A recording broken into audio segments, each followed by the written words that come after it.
అందరికీ హ్యాపీ ఉగాది. అందరికీ ఉగాది శుభాకాంక్షలు అని చెప్పు.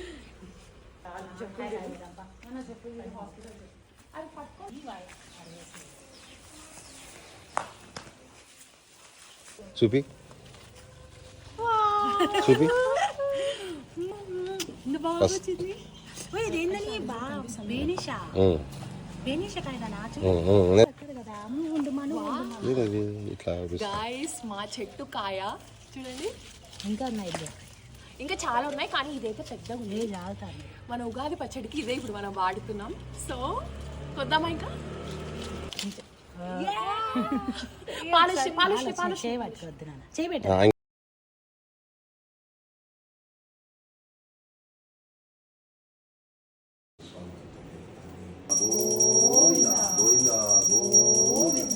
అందరికీ హ్యాపీ ఉగాది.